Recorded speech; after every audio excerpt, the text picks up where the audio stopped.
Esta es la noche en el continente americano. Cuando amanece en Europa y cae la tarde en Asia. Así cae la noche en el continente americano y transcurre la mañana y la tarde en el resto del mundo. La noche, bajo la dirección de Claudia Gurizati.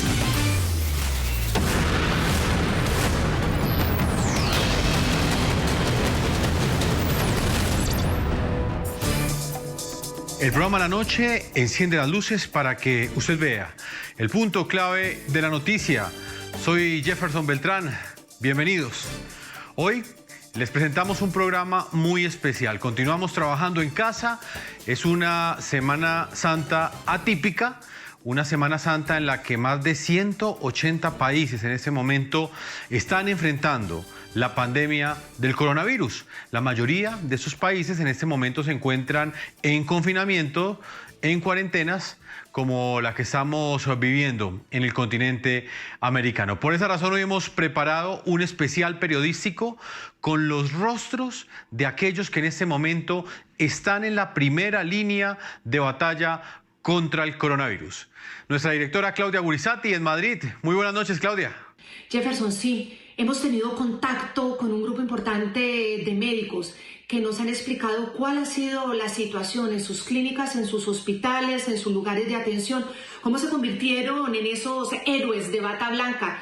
Homenaje que también les hemos rendido desde los medios de comunicación, desde el programa La Noche, a todos esos que están en primera fila, salvando vidas, atendiendo pacientes en circunstancias, algunos muy difíciles, porque quienes se agravan por el COVID-19 entran en crisis respiratorias muy agudas y ellos tienen que suplir no solamente la necesidad médica, sino también la necesidad humana del acompañamiento. Pero no son solo médicos, también el homenaje a héroes de bata blanca son todas esas personas que están vinculadas con la atención en salud, son los enfermeros, son los auxiliares, las personas encargadas de hacer las desinfecciones y las limpiezas fundamentales en todos estos ambientes, también las personas encargadas de la nutrición. Es un homenaje a todos, a toda esa primera fila, y sí son héroes, y desde el programa La Noche les rendimos este homenaje. Es muy sentido y ha sido muy grato poder hablar con varios de ellos y escuchar sus experiencias, unas muy duras, otras dolorosas, otras con miedo, pero todos al final reúnen una cualidad que es fundamental, que es la vocación, el amor por su oficio. Así es, Claudia, amor y valentía, ¿no? Pero un amor y una valentía que pocas veces le conocemos el rostro. Sabemos que están allí en los hospitales, arriesgándose, entregando su mejor esfuerzo para salvar vidas, pero muy pocas veces conocemos quiénes son. Por esa razón, hoy aquí en el programa La Noche vamos a presentarles 3 historias. Son 3 colombianos que viven en España. Nos van a explicar cómo transcurre su cotidianidad y cómo enfrentan esa pandemia en uno de los principales focos del nuevo coronavirus en el mundo, que es España. Hemos tenido la oportunidad de tener varios de esos testimonios. Ha sido muy grato poder hablar con cada uno de ellos. Algunos médicos que tienen unas circunstancias más duras porque al estar en esa primera línea de atención a los pacientes se han contagiado del nuevo coronavirus, han desarrollado la enfermedad COVID-19 y hemos llegado a ellos en su lugar de aislamiento social, y contándonos pues cómo han vivido estos días y lo más duro de haberse tenido que ir para la casa. Tienen familia, tienen hijos. Es muy interesante escuchar también el ánimo con que se mantienen para salir adelante. Otros testimonios en los que nos narran que ha sido lo más duro, pero también lo más gratificante de su labor, como haber salvado personas mayores que estuvieron a punto de morir, al final pudieron superar la situación, que pudieron volver a respirar y les dieron de alta en los hospitales. Y tenemos también casos de médicos que mientras en España luchan por los pacientes en esas unidades de cuidados intensivos para salvarles la vida, sus familiares desfallecen frente a este virus que no tiene precedentes en la historia de la humanidad durante nuestra generación. Pues Claudia, te propongo entonces que comencemos con la primera historia. Es Josman Monclú, un médico colombiano que vive hace más de 10 años en España. Él está en una de las regiones que también se ha visto mayormente afectada en España como consecuencia de este nuevo coronavirus, es Cataluña.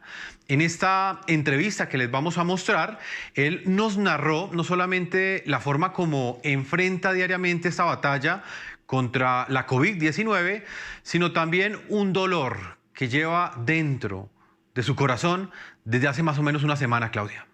Sí, su papá, quien realizaba labores de Contraloría de Hospitales y EPS en Popayán, Colombia, empezó a sentirse mal, cayó enfermo y le iba narrando al doctor Josman Monclú los síntomas.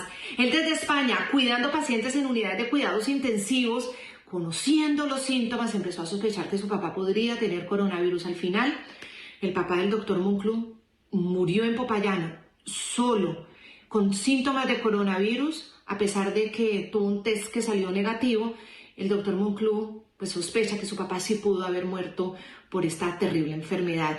Y él, salvando personas en España, no pudo hacer nada, ni estar al lado de una de las personas más importantes de su vida, su papá. Pues bueno, eso sí es lo que dices tú, la encrucijada de la vida.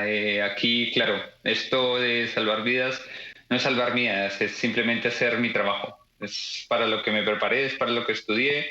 Mi especialidad, tratamos los pacientes más críticos que existen y lastimosamente derivado de la infección por COVID actual, la pandemia mundial, pues hay muchos pacientes que tienen una condición de gravedad bastante importante y que requieren de los cuidados de las unidades de cuidados intensivos. Tanto así que, como ustedes lo han dicho en ocasiones anteriores, las unidades de cuidados intensivos se han tenido que cuadruplicar, quintuplicar en atención, en disponibilidad de camas, en disponibilidad de respiradores, que es lo que finalmente necesitan estos tipos de pacientes. Porque su principal problema, los que van mal, es de la parte respiratoria, complicaciones que finalmente necesitan asistencia durante varios días. Y luego la encrucijada va en que pues mi padre, que tenía que venir aquí a pasar unos días porque venía a conocer a mi hija que había nacido en diciembre, por cuestiones del mismo coronavirus no pudo viajar porque los espacios aéreos se cerraron y él estaba trabajando en Popayán, hacía labores de Contraloría, de hospitales y de EPS. Y en relación a esto le tocó quedarse en Popayán porque quedó, digamos que un poco atrapado. Estando allí, empezó a tener, durante el fin de semana pasado, se empezó a poner mal, un cuadro parecía algo gastrointestinal, que se fue complicando poco a poco, asistió a un par de centros sanitarios, un hospital que lo volvieron a casa, en principio por eso, por lo mismo que las sospechas de coronavirus, la alerta que hay mundial, y que eso está generando que por otros tipos de patologías, pues los pacientes al final se les esté dejando un poco al lado, atenciones rápidas y no se les esté revisando de manera adecuada. Y mi padre fue a casa, en casa lo vieron otros médicos que también lo mantuvieron en casa, evitando ir al hospital. Y finalmente ya cuando seguimiento mío telefónico, porque yo lo seguía telefónicamente, yo lo hablaba, yo veía lo mal que estaba y finalmente hablé como pude con los médicos que lo estaban llevando allí y finalmente lo llevaron al hospital, pero ya cuando llegó al hospital fue demasiado tarde. Fue entrar y tenía una dificultad respiratoria bastante importante y tuvo una parada cardiorrespiratoria y después de que los compañeros que estuvieron allá intentaron realizar todas las maniobras, lastimosamente falleció. Y no solo falleció, que ya es muy grave, sino que falleció lejos de todos. Como les digo, aquí estamos nosotros, mis hermanos están en Estados Unidos, mi madre había venido aquí también, esperándolo a él para conocer a mi hija. Y claro, entonces, ¿en qué situación nos encontramos? En la situación de que mi padre ha muerto solo, sin compañía, sin familia, con una sospecha de un virus que no se podía decir si sí lo tenía o si no tenía. Actualmente sí puedo decir yo que puede que no, porque tengo una prueba, un resultado de una prueba que le hicieron allí, que es negativa. Y claro, con este mal sabor de boca de no saber de qué murió mi padre, y que no lo voy a saber, por supuesto. Pero sabiendo que yo, con lo mal que lo veía, con la capacidad que yo tengo de médica, creo que hubiera podido haber hecho algo, pero con la distancia, pues no pude hacer nada. ¿Tú lo atendiste por teléfono, hablando con él? tratando de comunicarte también por internet, mientras atendías a todos los pacientes ahí en el hospital, que son bastantes, son cerca de 40 los que están requiriendo ventilación mecánica, según estamos viendo aquí los datos, el centro asistencial en el que trabajas, 100 personas por lo menos que tienen COVID-19 y 38 que necesitan la ventilación. Mientras cuidabas pacientes que requieren una atención increíble, cuidabas a tu padre a larga distancia. Cuando hablabas con tu papá, ¿él qué te decía? En esa soledad, y él estaba también, tengo entendido que tuvo hospitalización domiciliaria. Sí, entonces él estaba con un compañero del trabajo que es con, digamos que al final fue con el que me empecé a comunicar, porque yo el primer día veía a mi papá pues, normal, que estaba con algo de dolor, molestia, que van al baño, pero ya al día siguiente cuando hablé con él ya lo veía que estaba diferente, hablaba raro, estaba adormilado, respiraba con un poco más de dificultad, más rápido. Tenía un tensiómetro que él se tomaba la tensión porque era hipertenso y las tensiones las tenía bajitas. Yo ya le había dicho que parara los medicamentos por obvias razones. Y con todo esto, pues veía su deterioro. Lo que les dije, fue al hospital, lo devolvieron, fue hospitalización domiciliaria, fue un médico que le puso una bolsa de suero y dijo, bueno, a ver que se hidrate, a ver 24 horas, a ver cómo está, le vamos a sacar unas muestras. En principio le iban a sacar la del COVID, que fue la que sacaron, pero el resto muestras de sangre, de orina, coprológico porque mi padre tenía diarrea. Habían dicho que la sacaban, pero en ningún momento fueron extraídas a mi padre.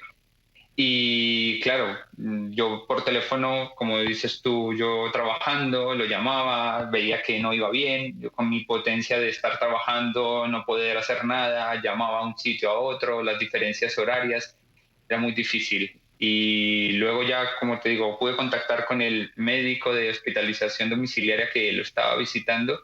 Le dije que por favor, que mi padre se estaba muriendo, que lo llevara a un hospital.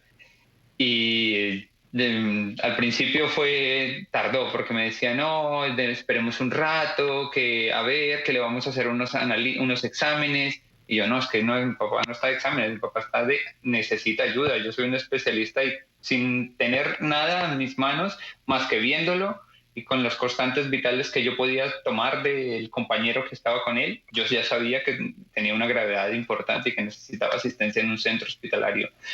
Pero como les digo, cuando llegó ya era demasiado tarde porque llegó y mi padre murió. Hosman, ¿cómo fue esa última conversación que usted tuvo con su padre? La recordaré toda mi vida, se los aseguro. Es más, yo estaba llegando del trabajo porque venía de turno. Estaba de turno de la noche y estaba mi madre hablando con él precisamente. Estaba llamándolo a ver cómo estaba y mi papá, claro, hablaba mal. Entonces mi mamá se puso a llorar, me dijo, hijo, tu papá. Y yo cogí el teléfono, le dije, papá, ¿cómo estás? ¿Qué te pasa? Y me decía, no, hijo, tranquilo, yo estoy bien. Que era mentira, yo lo veía muy mal. Entonces yo inmediatamente le di el teléfono a mi madre, le dije, madre, sigue hablando con él, y llamé al compañero. Y ahí fue que le dije, no, por favor, llama al hospital, llama a las ambulancias, dile que lo vayan a recoger, intenta buscar el número del médico que te dijo que esperaras.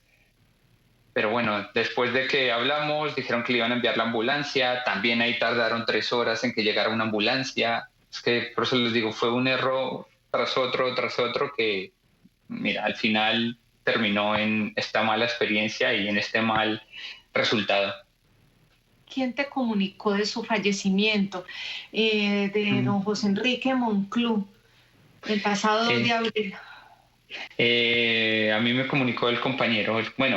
El compañero no voy a decir, la verdad el compañero no tuvo esa valentía porque él no sabía cómo decírmelo y llamó a mi tío, porque él conocía a mi tío porque mi papá trabajaba en la empresa de la familia, que son de contabilidad, y él llamó a mi tío, y mi tío fue el que se encargó de llamarme y me dijo, Hosman, quiero que usted, como es el hijo mayor, siéntese por favor, le voy a decir algo muy grave, su padre ha muerto. Yo, ¿cómo? Pero sí. Y empecé claro, entonces me dijo, quiero que se calme porque usted es el encargado de darle esta noticia a su mamá y a sus hermanos, por supuesto. A mí fue el primero que me avisaron. Claro, yo tuve que llamar a mis hermanos, primero los llamé a ellos, les dije, por favor, contrólense, me ha pasado esto y necesito que me ayuden y que sean fuertes porque esto se lo tengo que decir a mi madre. Y pues luego fue la noticia a mi madre. Josman, sin duda, una de las situaciones más dolorosas por las que están pasando miles de familias en medio de esta pandemia del nuevo coronavirus es la de no poderse despedir, no poderle dar el último adiós a personas que están muy enfermitas, a sus seres queridos que están hospitalizados, y seguramente a usted como médico le ha tocado vivir con los pacientes algo igual, algo en que se muere el paciente, no se puede salvar el paciente y muere ahí solito, con la compañía de ustedes, incluso unos impresionantes testimonios de enfermeras y de jefas de enfermería o jefes de enfermería que le decían a todo el equipo, suplan a la familia en esas últimas horas, pero igual pues no es lo mismo que estar acompañado en esos últimos minutos de la familia. Y a usted también le toca, porque el confinamiento también ha generado que los países estén cerrados, las fronteras cerradas, no hay vuelo, no se puede nadie mover. Aquí usted con su mamá, que vino a visitarlo a España, a conocer a su chiquitica recién nacida, y él allá solito. ¿Usted ha vivido lo que ha visto en sus pacientes y lo ha vivido como doctor? Usted también lo ha vivido como familiar. Eso es como una gran paradoja, ¿verdad, Josman? Sí, eso, por eso decía yo las cosas contradictorias, porque yo aquí un poco hacía lo mismo. Nosotros intentamos, las unidades de cuidados intensivos en España están intentando hacer algo que se llama la humanización de la UCI, intentar eso, llevar un poco más en las familias, en las personas, en ser más humanos. Y claro, esta pandemia ha hecho que esto sea un gran problema, porque la información a los familiares es muy difícil, porque claro, familias no pueden ver a sus familias, saben que sus familiares han entrado, no saben cómo están, no saben si fallecen, no saben dónde están. Nosotros en nuestra unidad intentamos comunicarnos con los familiares todos los días, o si los familiares nos llaman, no importa la hora, intentamos informarlos. Pero es que en ocasiones es que estamos tan cargados de trabajo que es que no podemos ni contestar el teléfono. Nosotros sí le agradecemos mucho desde el programa La Noche, en nombre de toda la teleaudiencia de NTN 24 y RCN Televisión, al doctor Josman Munclú, habernos compartido su historia. No era fácil, era difícil, era dolorosa, pero también era una forma de rendirle un homenaje a la memoria de su padre, quien, como decíamos, él mismo comentaba, pues murió solito, sin nadie cercano. Pues su mamá está en España conociendo a la bebé que acaba de tener y quedó en medio de todas las restricciones de movilización que impusieron los diferentes gobiernos con esos cierres de fronteras, así que la situación muy compleja. Yo creo que este homenaje a los héroes de bata blanca pues vale la pena que la continuemos haciendo. Vamos a marcar una primera pausa a comerciales y ya regresamos a este especial periodístico en esta Semana Santa, aquí en el programa La Noche. Ya regresamos con La Noche.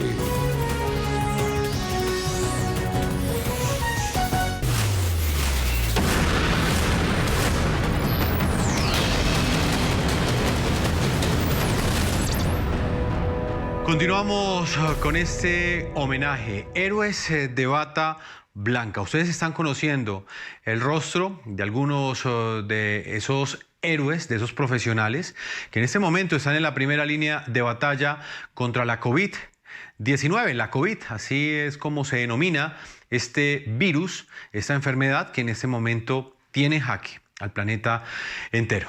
Claudia, vámonos con una segunda historia que hemos preparado. Es el de una médica colombiana que trabaja en Madrid. En ese momento ella libra una batalla no solo para salvar la vida de otras personas, sino ahora para salvar la vida de ella. Resultó contagiada de coronavirus mientras atendía a sus pacientes. Durante 2 semanas la doctora Olga Lorena Tovar estuvo trabajando intensas horas atendiendo el comienzo de la crisis sanitaria en España por el crecimiento exponencial, gigantesco de los casos en este país, hasta el día que le confirmaron que era test positivo por coronavirus y le tocó alejarse, aislarse. Ella, desde ese lugar del aislamiento social, su casa, nos cuenta cómo lleva estas horas y bueno, cómo esperaba recuperarse pronto para volver al trabajo y asistir a tantos pacientes que lo requieren y sobre todo también aliviar cargas de sus compañeros, porque recordemos que el personal sanitario en España ha sido uno de los más afectados en esta Semana Santa. Ya son más o menos 20.000 las personas que pertenecen a todo el sistema de salud de primera línea, médicos, enfermeros, auxiliares y personas de hospitales que trabajan en los hospitales, que han caído como contagiados del coronavirus. Yo estoy de baja desde el día 17 de marzo y ya en ese momento era una crisis total porque vives todas las etapas, ¿no? Las etapas del pánico, de si me llega, qué tengo que hacer, de si si es contacto o no, hasta que ya llegamos al punto en que Madrid se volvió área comunitaria, área endémica, donde ya todos los pacientes que llegaban se consideraban como pacientes COVID positivos. La crisis empezó desde ese mismo momento. Desde hace 2 semanas ya estamos en crisis porque yo alcancé a tener que rogar, pedir, pelear por una mascarilla para protegernos. Las batas ya no eran impermeables, sino batas de papel, que no son las impermeables las que se necesitan. Y pues eso también influye a que la mayor cantidad de pacientes que hay ahora somos los sanitarios, que lo habéis visto en las noticias, que no tenemos protección. Sí, que hay un déficit de protección increíble. Mire, sí, yo me quiero unir a ese saludo que le daba Jefferson Beltrán, el subdirector del programa, porque para nosotros es un honor hablar con ustedes. Ustedes son nuestros héroes de bata blanca, que hoy precisamente le decimos a nuestros televidentes, participen con el /héroes de bata blanca. Son esas personas que hacen frente en la primera línea, que son los que tienen el contacto directo con las personas que llegan con los síntomas, con el malestar y angustiadas de saber o no si tienen el coronavirus, y ellos en medio de esta crisis, con esta deficiencia de material sanitario, de los materiales básicos para la atención médica, como lo hemos dicho en todos estos días. Mire, hoy para poner un solo ejemplo, lo que ha dicho la Comunidad de Madrid, el gobierno central les ha entregado 100.000 mascarillas en las últimas 48 horas. Jefferson, ¿y sabe cuántas necesitan a diario en los hospitales? En un solo hospital, en el Hospital de La Paz, 32.000, que son 100.000 en 2 días. Si en un solo día en el Hospital de La Paz, que es un hospital del servicio público, se necesitan 32.000 mascarillas para pacientes y para comunidad médica. Así que de verdad que nosotros sí nos sentimos muy honrados, como decía Jefferson, de hablar contigo, doctora Olga Lorena. Nos decías que estabas de baja. Haces parte de los 5.500 médicos y personal médico que lastimosamente se contagió. Sí, Claudia, lastimosamente hago parte de ese grupo. Y no sabes cómo se vive. Afortunadamente, pues yo puedo decir que soy una persona joven y que estoy luchando contra este virus y que uno cree que va tirando bien, pero justamente lo que os contaba antes, de hace unos 3-4 días he empezado a encontrarme un poco mal y ya me ha tocado empezar a hacer tratamiento activo contra la enfermedad. Y a eso se viene además, sí. He empezado con el tratamiento que están los protocolos acá, que para síntomas entre leves y moderados, que son los que yo ya he empezado a tener, con hidroxicloroquina y acitromicina. Hay unas indicaciones muy claras, porque ya sé que en Colombia la gente ha salido a las farmacias a acabar con el stock de este par de medicamentos que no está indicado en todo tipo de pacientes. A mí me lo han empezado ayer y la verdad es que sí, he sentido un poco de mejoría. Y lo otro que se siente es anímicamente fatal. Estar en casa y ver cómo tus compañeros, primero, van cayendo y segundo, ver cómo está muriendo la gente acá y ver el desespero, la tristeza y la impotencia que tienen mis compañeros ante la situación que hay, porque la verdad es que uno cuando se entrena en su carrera, en su profesión, en su especialidad, no te entrenan para vivir este tipo de cosas. O sea, uno está entrenado para salvar, no para tener que decir hasta aquí llego y tengo que mirar qué paciente salvo y qué paciente no. Y esto realmente te toca ya la fibra como ser humano. Es muy duro tener que tomar esa decisión, muy duro. Doctora Tovar, muchos médicos, inclusive en la academia, aseguran que para ser médico no hay que tener temor a enfermarse. No hay que tenerle temor en este caso, una epidemia, una pandemia. En el caso personal suyo, ¿en algún momento sintió ese temor de ser contagiada? Hombre, Jefferson, claro, claro que sí, sientes miedo, miedo de contagiarte, de llegar a tu casa y contagiar a tu familia, es el terror que uno siente, de contagiar a las personas vulnerables que uno tiene a su lado y de si lo contrae de ser uno quien contagia a los pacientes. Es un temor, sí, sí lo tenemos, somos personas, nos ponemos la bata y somos médicos, pero debajo hay personas y el terror es horrible. La verdad es que yo no pensé que me fueran a decir que era positiva porque yo tuve solamente un resfriado, o sea, empecé con síntomas como de un catarro, un poquito de febrícula y mi jefe me insistió hasta la prueba porque igual lo tienes. Y la verdad cuando me salió me sorprendió, para mal, obviamente, y me dejó pues anímicamente derrotada porque yo quería estar en la lucha allí con mis compañeros. Pero sí, el temor está, Jefferson, claro que sí. Doctora Olga Lorena, ¿en qué momento ustedes empiezan a sentir que el problema del coronavirus, del COVID-19 se desborda? ¿Ustedes empezaron a percibirlo cuándo? ¿Y con qué casos? ¿Qué empezó a pasar en el hospital donde usted trabaja? Claudia, ¿cuándo se empieza a sentir? Cuando ya el ministerio te dice que el protocolo cambia y que ya no es solamente pacientes que vienen de China, Singapur, Irán, del área endémica, sino que te dicen, es que ya somos zona endémica. O sea, ya todo el que venga al hospital y diga que vive en Madrid, lo tienes que considerar ya como un paciente positivo. Con la clínica respiratoria que venga, ahí ya dices, ¿qué pasa? El miedo se adueña de ti, se adueña claro. Completamente. Te da miedo tocar las teclas del ordenador, la pantalla, los papeles, el paciente que llames lo atiendes con miedo. Yo creo que esto ocurrió más o menos hace unas 2 semanas aproximadamente, cuando cambió ya el panorama aquí, que empezaron a haber casos y casos. ¿Te alcanzó a tocar escasez de todos estos elementos de cuidado médico, de tener que reutilizar una mascarilla, de no tener guantes? Sí, ¿cómo fue eso? Cuéntame cómo fue esa experiencia. Pues a ver, es que la primera semana teníamos EPIs, que es el equipo de protección individual. Teníamos la bata azul, que es impermeable, que es la que piden, las mascarillas FFP2. Las teníamos y de repente en 4 o 5 días se acabaron.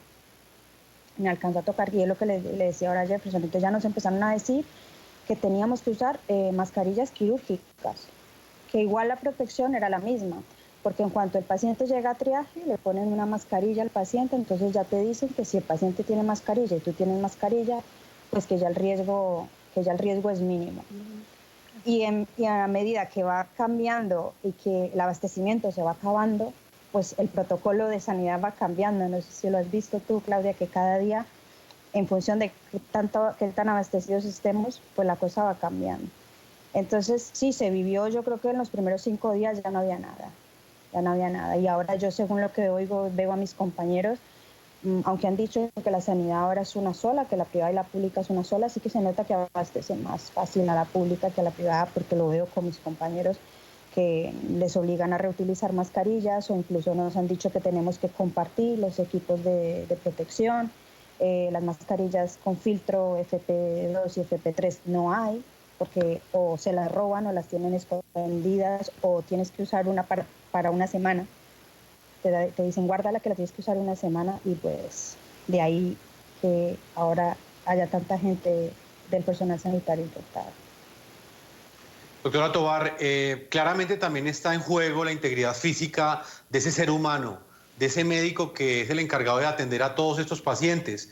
¿Cuál fue la reacción de esas enfermeras, de esos doctores, de esos epidemiólogos ante esta situación, al verse desbordados por una pandemia, con ganas de atender a la gente, de cumplir con su misión, pero no contar con los elementos necesarios para ello? Pues Jefferson, mira, la verdad es que aquí es donde uno se da cuenta de que de verdad los sanitarios estamos hechos de otra cosa. Porque cuando ya no teníamos material, decíamos, mira, no pasa nada, nos ponemos la bata, nos la prestamos, bolsas de basura, pero ahí es donde sale el amor y la vocación por tu profesión, donde lo que importa es el servicio a quien viene a buscarte, el prestar ayuda a esa persona que necesita. Porque uno al final dice, bueno, terminaré contagiado, que es lo que pensamos todos. Todos terminaremos contagiados y saldremos de esta. Pero en realidad en ese momento, en ese punto que tú dices, cuando ya no hay EPIs, uno dice, bueno, que sea lo que Dios quiera y ya ayudar, es lo que importa. Un abrazo para Lorena, esperamos que se esté recuperando, iba muy bien en la última conversación que tuvimos con ella y pues bueno, su enseñanza, su relato nos llena de alegría en un momento en el que hay mucha incertidumbre, hay mucha preocupación, pero también hay buenas historias, historias que generan esperanza como la de Lorena. Yo los invito a que sigan participando a través de las cuentas de Twitter que aparecen en la parte inferior de nuestra pantalla, la etiqueta numeral Héroes de Bata Blanca, numeral Héroes de Bata Blanca. Ustedes pueden opinar utilizando ese hashtag. Pues cuando volvamos de comerciales, Jefferson, vamos a tener el testimonio del doctor Alejandro Cortés en uno de los hospitales más importantes de España, el Vall d'Hebron en Cataluña. Y él nos va a contar los momentos más duros, pero también los satisfactorios. ¿Qué pasa cuando un paciente que creían que no se iba a salvar, finalmente vuelve a respirar? Cuando volvamos. Ya regresamos con La Noche.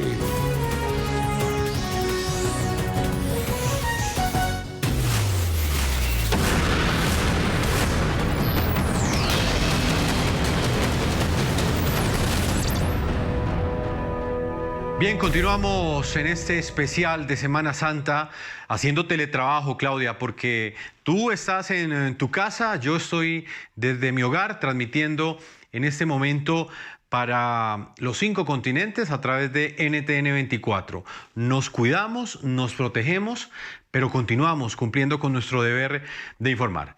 Vamos con la tercera historia, Claudia. Es Alejandro Cortés. Él trabaja en Barcelona, específicamente en un hospital. Su experiencia, ¿por qué es importante, Claudia? Porque él trabaja en una unidad de cuidados intensivos y es el lugar donde quizás se vive con mayor intensidad esta batalla contra la COVID-19.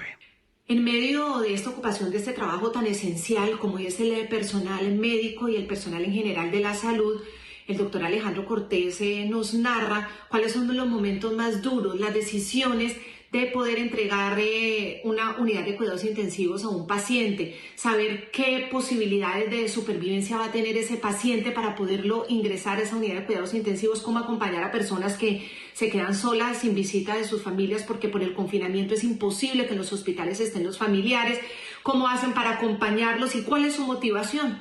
Pues la gran motivación es que comenzando toda esta crisis, él atendió a una paciente bastante mayor, una señora de la tercera edad que estaba muy malita, pero después de varios días de intubación finalmente fue extubada y pudo volver a respirar hasta que ya le dieron de alta y pudo salir recuperada del hospital. Esa vocación que él plantea y que él nos cuenta en esa entrevista es casi que contagiosa. Pues mira, actualmente el hospital tiene una capacidad de 1.100 camas, son 3 hospitales, Hospital General, el Materno Infantil y de Trauma.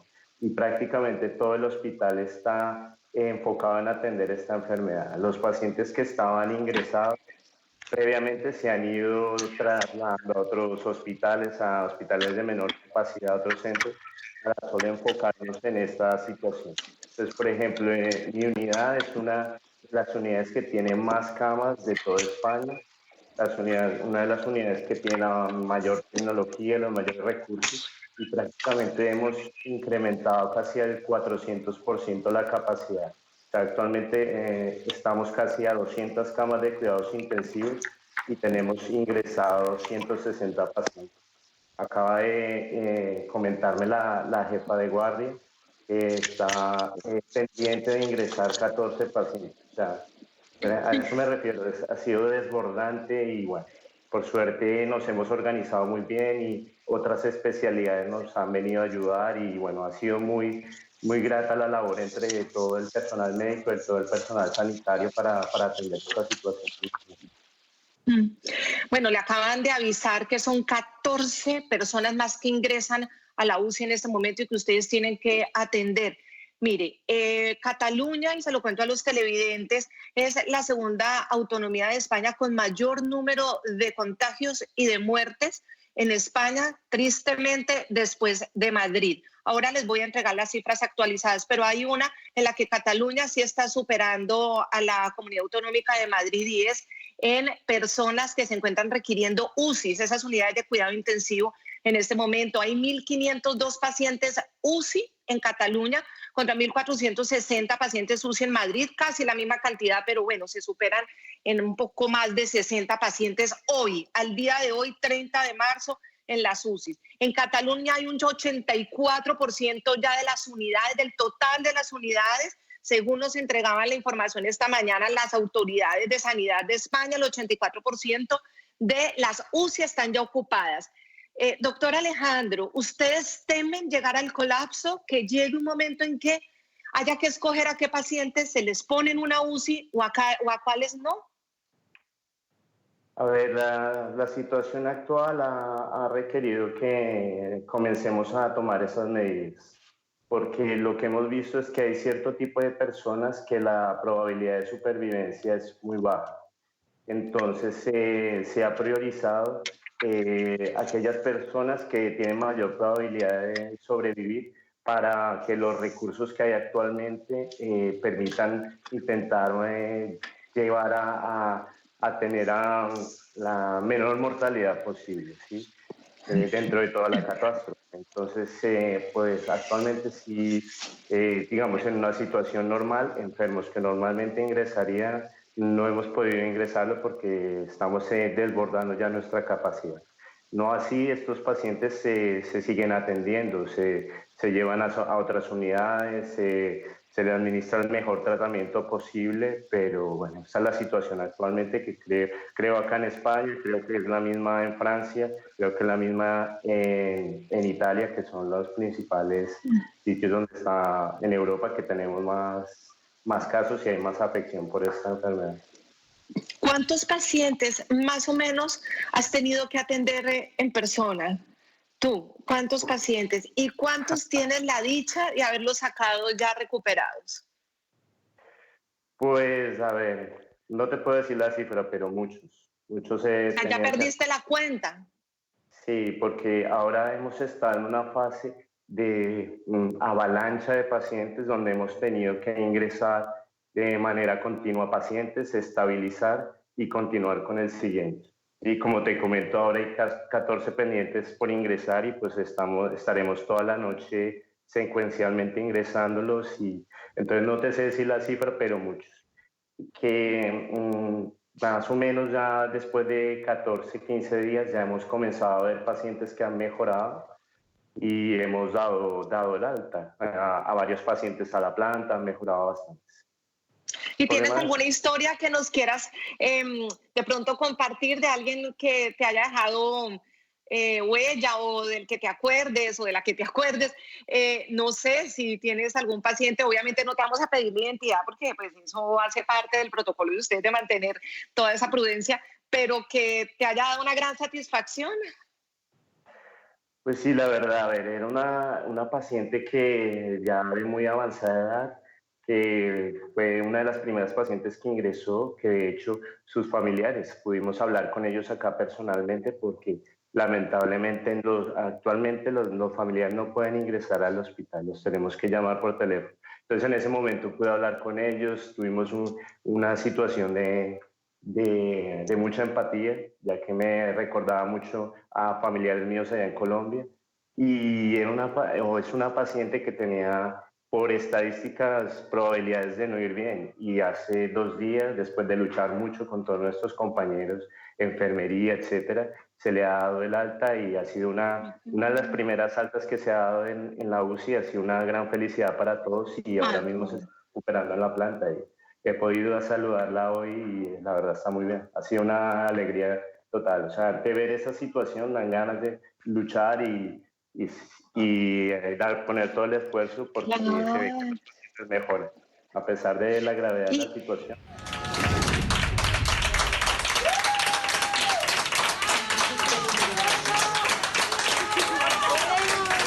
Dale, anda.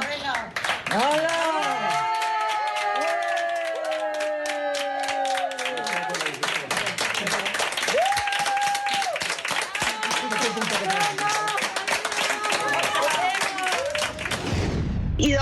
Alejandro, ella era muy mayor, es una persona que está en ese rango en el que tristemente se están muriendo en su más alto porcentaje, que son esas personas de 80 años hacia arriba o de 75 hacia arriba. Exactamente. Bueno, ¿qué es lo bueno de eso? Que eso también son esperanzas, Jefferson, para obviamente toda esa comunidad de personas mayores o los viejitos, como le decimos cariñosamente en América Latina, porque ellos son la población que más miedo tienen frente a esta situación, precisamente porque porcentualmente son los que menos están sobreviviendo al coronavirus. Así que si hay personas también de avanzada edad que logran sobrevivir, que los médicos logran acompañar en este proceso y los enfermeros y todo este equipo que tiene que ver con la salud, pues es un punto también interesante para que haya algo de ánimo también en la comunidad de las personas mayores que están muy golpeadas anímicamente. Sí, pero podría decir algo que es muy importante. Yo creo que en cierto sentido las personas jóvenes no lo hemos visto con cierto respeto, pero a lo largo, porque precisamente es esto. La mayoría son personas mayores que se afectan, pero lo que hemos visto los últimos días es ingresar personas de 34, 35 años con situaciones muy graves. Y me refiero a esto porque aquellos que están allá en su casa y que de pronto no se toman las medidas de confinamiento de manera seria, les digo que ustedes mismos se pueden enfermar, Claro. en una situación grave, o se la pueden transmitir a alguien que tenga una susceptibilidad para tener una enfermedad así de grave. O sea, que no es un chiste. Las medidas de confinamiento se han tomado incluso en contra de la economía mundial, precisamente porque es lo único que tenemos para poder combatir esta situación. Entonces yo diría eso, claro, afecta a personas mayores, pero las personas jóvenes también estamos expuestas, así que hay que tomárselo en serio.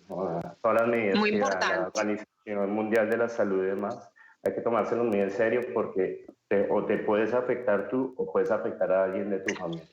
Exacto, hay que tomárselo en serio y es muy buena la aclaración, nadie está exento. Nadie conoce también sus debilidades pulmonares, muchas veces hay patologías que la persona ni siquiera sabe que las tiene, entonces esto nadie está exento, esto no solamente le toca a unos, que proporcionalmente, claro, está afectando más a una población en cuanto a no poderse recuperar, sí, pero esto hay que tomarlo en serio, eso es cierto. Jefferson, te doy la palabra a ti allá en Bogotá. Gracias, Claudia. Doctor, usted teme a ser contagiado. La semana pasada tuvimos la oportunidad de hablar junto con Claudia Lurisati en España con una doctora que pues resultó positivo para coronavirus, COVID-19. Ella nos denunciaba que pues las condiciones de atención en salud no son las mejores para los médicos. En el caso específico suyo, ¿usted teme a ser contagiado? ¿Cuenta usted con las medidas y con toda la protección y con la indumentaria que se necesita para atender esta pandemia? A ver, yo creo dentro de mi carrera ha sido una de las situaciones que más he temido por mi salud, ¿no? Porque al ir a trabajar, ¿no? Nosotros en cuidados intensivos todo el tiempo estamos expuestos a infecciones y demás, pero al no conocer cómo se puede comportar esto, pues estamos con el temor de nuestra salud y de nuestra situación, ¿no? Acá España realmente ha destinado una gran parte de su presupuesto para intentar dar los mejores recursos. Y aquí en Cataluña, en el Valle de Hebrón, en mi hospital, pues hemos contado hasta el momento con gran parte de los recursos para podernos proteger. No de pronto en todas las áreas, en cuidados intensivos sí, porque es uno de los sitios donde tenemos más exposición al virus. Pero en las plantas y eso sí ha habido algo de escasez y ahora mismo, hoy en La Guardia, pues nos han comentado que hay escasez ya de mascarillas y demás y bueno, parece que ha llegado un contingente de China con un montón de recursos, pero estamos a la espera porque si siguen los días, si estamos así escasos, ya vamos a comenzar a estar mucho más expuestos. Hemos llegado a la parte final. Claudia, no lo olviden, pueden continuar escribiéndonos en nuestra página web, ntn24.com, en @JeffersonNTN24, en @Segurisati, NTN24 y utilizando esta etiqueta numeral Héroes de Bata Blanca. Claudia, historias de esperanza las que les presentamos hoy a ustedes aquí en el programa La Noche. Nuestros héroes de bata blanca se merecen su homenaje y ha sido un honor haber podido hablar con estos protagonistas de la noticia, colombianos, que han manifestado la gran vocación y el amor por lo que hacen. Ha sido muy gratificante haber hecho estos reportajes, así que la noche seguirá encendiendo las luces para que usted vea el punto clave de la noticia, acompañándolos en este confinamiento durante la Semana Santa, una situación que no habíamos vivido, nuestra generación no la había vivido. Estamos con ustedes haciendo este esfuerzo para acompañarlos. Nos vemos. Gracias.